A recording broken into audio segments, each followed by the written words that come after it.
अस्सलाम वालेकुम। कैसे हैं आप सब स्टूडेंट्स? उम्मीद करता हूँ कि आप सब खैरियत से होंगे। तो जल्दी से स्टार्ट करते हैं अपनी डेली एनालिसिस की वीडियो को और चेक करते हैं आज हमारे पास कौन कौन से मेन फंडामेंटल इवेंट्स हैं और इंपॉर्टेंट न्यूज़ हैं। उसके बाद हम चार्ट पर टेक्निकल एनालिसिस करेंगे और ट्रेड के लिए बेस्ट अपॉर्चुनिटीज फाइंड करेंगे। सबसे पहले मेरे पास एफएक्स ट्रेड का इकोनॉमिक कैलेंडर ओपन हो गया है। कल हमारे पास कुछ इंपॉर्टेंट डेटास थे, उनके हवाले से हम डिस्कस कर लेते हैं। कल हमारे पास यूएस का सीपीआई का और कोर सीपीआई का मंथ और month and year on year का डाटा था। इसके हवाले से मैंने आपको अपना पॉइंट ऑफ व्यू भी शेयर किया था।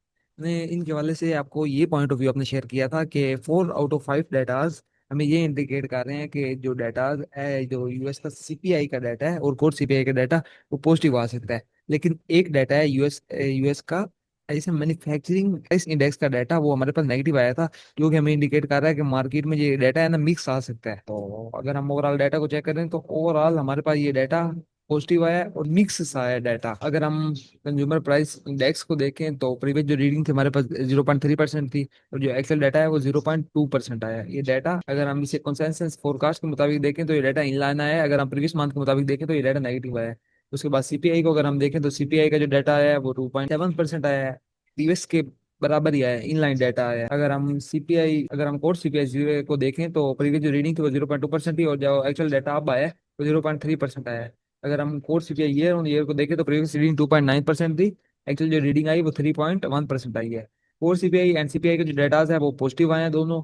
उसके बाद अगर हम सीपीआई ईयर ऑन ईयर को देखें तो वो इन लाइन आया है और सीपीआई मंथ और मंथ ये डाटा हमारे पास नेगेटिव आया है प्रीवियस मंथ के मुताबिक। ये डाटा ओवरऑल अगर हम इसे चेक करें तो ओवरऑल ये मिक्स डाटा है, ज्यादा पॉजिटिव है लेकिन मिक्सिंग सी सिचुएशन है। अगर हम इस डाटा को कंप्लीटली एनालाइज करें, इसकी एवरेज निकालें तो ये डीएक्सवाई के लिए बेरिश है, क्योंकि ये डाटा हमें इंडिकेट कर रहा है कि टैरिफ का उस तरह मार्केट के ऊपर इम्पैक्ट नहीं पड़ रहा, उस तरह इन्फ्लेशन पर टैरिफ का इम्पैक्ट नहीं पड़ा जिस तरह उसको प्राइस इन किया जा रहा था कि इन्फ्लेशन के अंदर हमें एक पंप देखने को मिलेगा, इन्फ्लेशन के अंदर हमें एक जंप देखने को मिलेगा टैरिफ की वजह से। लेकिन आप एक्चुअल डाटा चेक कर सकते हैं, इन्फ्लेशन का मार्केट के ऊपर, इन्फ्लेशन के ऊपर टैरिफ का कुछ ज्यादा इम्पैक्ट नहीं पड़ रहा। तो ये हमारे पास एक गुड न्यूज है कि जो सितंबर का ये डिसीजन होगा उसके अंदर रेट कट होगा, लाजमी रेट कट होगा। इन्फ्लेशन के डाटा से पहले 85% प्रोबेबिलिटी थी कि सितंबर की मीटिंग के अंदर रेट कट होगा।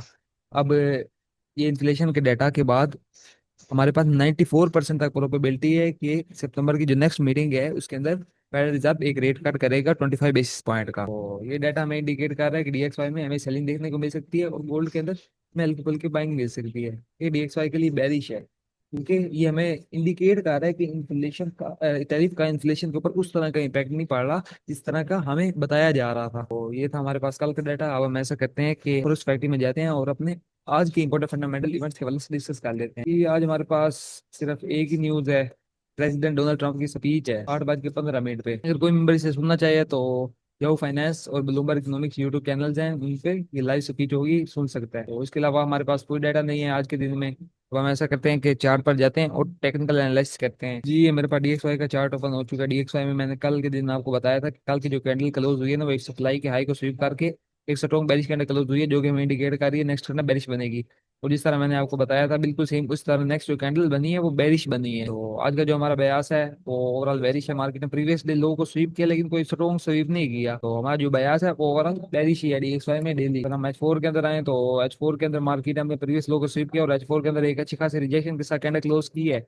लेकिन उसके बाद जो दो कैंडल्स है ना, उन्होंने कोई मूव नहीं दिखाई। रिजेक्शन कैंडल क्लोज है, उसके बाद अगर ये कोई हमें बाय का सिग्नल मिलता है यहाँ पे, हमें कोई बाइंग नजर आती तो फिर हम डीएक्सवाई को बाइंग में देखते। लेकिन मार्केट ने यहाँ पे रिजेक्शन कैंडल क्लोज किया H4 में, उसके बाद दो कैंडल इनसाइड बार में बंद गई, मार्केट यहाँ पे रेंज कर रही है। तो हमारे पास ये साइन है कि मार्केट इस लो को दोबारा टेकन आउट कर सकती है और इसे ब्रेक कर सकती है। H4 के अंदर भी हमारा बयास ओवरऑल बेरिश है। अगर हम H1 के अंदर आए तो H1 के अंदर मार्केट रेंज कर रही है, जो कि हमारे पास एक किस्म का सिग्नल है कि मार्केट यहाँ से इस लो को ब्रेक कर सकती है। हमारा जो डीएक्सवाई का बयास है वो ओवरऑल बेरिश है। डीएक्सवाई में मैंने आपको बताया था कि ये जोन है, यहाँ से मार्केट डाउन साइड आ सकती है। एक बार तो मार्केट ने स्वीप कर लिया था, फिर उसके बाद मैंने आपको बताया था कि मार्केट यहाँ से रिट्रेसमेंट लेके इस जोन से डाउन साइड आ सकती है। मार्केट ने रिट्रेसमेंट ली, उसके बाद जोन को टच किया, जोन को टच करते साथ ही डाउन साइड आ गई। अब अगर हम डीएक्सवाई को नेक्स्ट एनालाइज करें तो डीएक्सवाई में अगर ये लो डाउन साइड पे ब्रेक हो जाता है, डीएक्सवाई में इसके नीचे कैंडल क्लोजिंग हो जाती है, तो फिर हम रिट्रेसमेंट के ऊपर सेलिंग देखेंगे। डीएक्सवाई में सेलिंग के लिए हमारे पास जो बेस्ट जोन बांध रहा है वो ये बांध रहा है तकरीबन इस लेवल पे। आफ्टर द रिट्रेसमेंट डीएक्सवाई में सेलिंग देखेंगे अगर ये लो ब्रेक हो जाता है। डीएक्सवाई का जो हमारा ओवरऑल बयास है वो स्टिल बेरिश है। डीएक्सवाई को हमने बेरिश देखना है फंडामेंटली भी और टेक्निकली भी। हम ऐसा करते हैं कि गोल्ड के पेयर को एनालाइज कर ले। गोल्ड का पेयर ओपन हो गया हमारे पास। D1 का टाइम फ्रेम गोल्ड में हमने ओपन कर लिया है। D1 के टाइम फ्रेम में चेक करें तो परसों कैंडल एक स्ट्रोक बेरिश क्लोज हुई थी,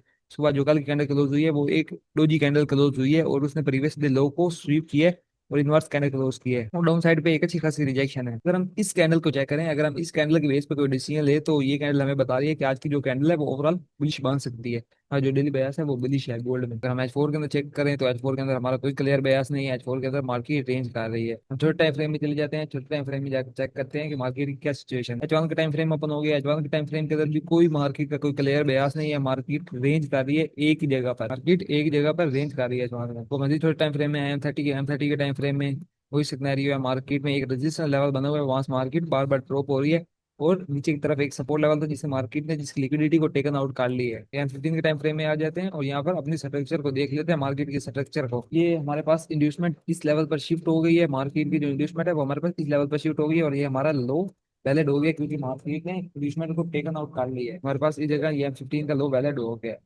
तो मार्जिन इंग्लिश में टेकन आउट कर लिया, इसलिए अब हम गोल्ड को बाई साइड देखेंगे। M15 के मुताबिक हमें अभी गोल्ड के अंदर बाइंग नजर आ रही है। हमारे पास एक किस्म का ऑर्डर ब्लॉक जोन है। अगर मार्केट इस लेवल पर आती है तो अब यहाँ से गोल्ड के अंदर बाइंग अपॉर्चुनिटी अवेल करेंगे। बाइंग अपॉर्चुनिटी अवेल करेंगे। आपका जो फर्स्ट टारगेट रहेगा, अगर आप यहाँ से बाई करते हैं, आपका फर्स्ट टारगेट ये जोन रहेगा। ये हाई जो है आपका फर्स्ट टारगेट ये रहेगा और सेकंड टारगेट आपका ये वाला हाई रहेगा। तो ये डिसीजनल पॉइंट ऑफ इंटरेस्ट, ये आपका सेकंड टारगेट रहेगा तकरीबन 3370 तक। गोल्ड को आप बाय देखेंगे अगर इस जोन से मार्केट उठती है तो ये हमारे पास बेस्ट बाइंग जोन है। इस जगह पर गोल्ड को आपने बाय देखना है एटलीस्ट इस लेवल तक, डिसीजनल पॉइंट ऑफ इंटरेस्ट तक M15 के टाइम फ्रेम के मुताबिक। तो ये थे हमारे गोल्ड के एनालिसिस। अब हम ऐसा करते हैं कि यूरो USD पेयर की तरफ जाते हैं और उससे एनालाइज कर लेते हैं। गोल्ड को यहाँ से आपने बाय देखना है और ऊपर अगर मार्केट जाती है तो यहाँ से हम इस जोन से सेल करेंगे डिसीजनल पॉइंट ऑफ इंटरेस्ट से। ये हमारे पास यूरो USD का पेयर ओपन हो चुका है। यूरो USD के अंदर अगर चेक करें तो यूरो USD के अंदर मैंने आपको जोन बताया था कि अगर मार्केट यहाँ पे आती है तो यहाँ से आपको एक बेस्ट बाइंग अपॉर्चुनिटी मिलेगी। मार्केट आई, मार्केट ने इस जोन को टच नहीं किया जो हमने मार्क किया था। मार्केट ऊपर से ही उठ गई। मार्केट के अंदर यहाँ पे इस लेवल के ऊपर H1 के अंदर FVG भी था। इसके अंदर मार्केट ने टैप किया और टैप करते साथ ही मार्केट अपसाइड पे उठ गई है। ये हमारे पास FVG था जिससे मार्केट उठ गई है। मार्केट ने हमारे जोन पर टैप नहीं किया और हमें कोई बाइक की अपॉर्चुनिटी नहीं दी। अगर हम यूरो USD को मजीद चेक करें तो यूरो USD तकरीबन एक सेलिंग जोन के करीब पहुंच चुका है। अगर हम स्ट्रक्चर को चेक करें तो स्ट्रक्चरल बेस पे तो ये एक सेलिंग जोन पर पहुंच चुका है। ये हमारे पास एक सेलिंग जोन बनता है, सेलिंग जोन के करीब पहुंच चुका है। लेकिन अगर हम छोटे टाइम फ्रेम में जाएं तो छोटे टाइम फ्रेम के अंदर स्टिल अभी हमें बाइंग नजर आ रही है। तो USD के अंदर अगर हम H1 के अंदर चेक करें तो इस वक्त हमारे पास ये सिनेरियो बन रहा है। अगर मार्केट अपने प्रीवियस हाई को ब्रेक करती है, कैंडल क्लोजिंग ऊपर करती है, तो फिर हम रिट्रेसमेंट पर यूरो USD को बाय देखेंगे। सर हमने DXY को रिट्रेसमेंट पर सेल देखना है। ये हमारे पास एक जोन बार रहा है, इस जोन से अब यूरो USD को बाय देखेंगे after the candle closing above the high. High के अबव कैंडल क्लोजिंग को मार्केट रिट्रेसमेंट ले, रिट्रेसमेंट पर अब यहाँ से यूरो USD को बाय में देखेंगे। जी यूरो USD के अंदर से जब हम ऐसे करते हैं कि BTC की तरफ बढ़ते हैं। BTC का पेयर ओपन हो चुका है। BTC में अगर हम चेक करें तो ये मैंने आपको बाइक जोन बताए थे जो कि स्टिल अनमेटिकेटेड है। BTC ने यहाँ से थोड़ी सी अपसाइड पे रिट्रेसमेंट ली थी और ये तकरीबन M30 के एक जोन से डाउन साइड आ रहा है। BTC USD M30 के जोन से डाउन साइड आ रहा है। अगर हम इस वक्त करंट चेक करें तो करंट BTC USD के अंदर सेलिंग नजर आ रही है इस लेवल तक। इस लेवल तक मार्केट डाउन साइड आ सकती है या एटलीस्ट इस लेवल तक मार्केट को डाउन साइड आना चाहिए। अगर इस लेवल तक मार्केट डाउन साइड आ जाती है तो यहाँ पर तकरीबन हमारे पास M15 का एक किस्म का ऑर्डर ब्लॉक भी एक ये रिस्क सिनेरियो है लेकिन पॉसिबिलिटी है। तो मार्केट इस लो को स्वीप करे, यहाँ से लिक्विडिटी ग्रैब करे, लिक्विडिटी ग्रैब करने के बाद मार्केट इस लेवल से अपसाइड पे उठ जाए। तो ये मैंने आपको एक नया सिनेरियो बता दिए BTC का। इस लो को स्वीप करने के बाद भी BTC अपसाइड जा सकता है।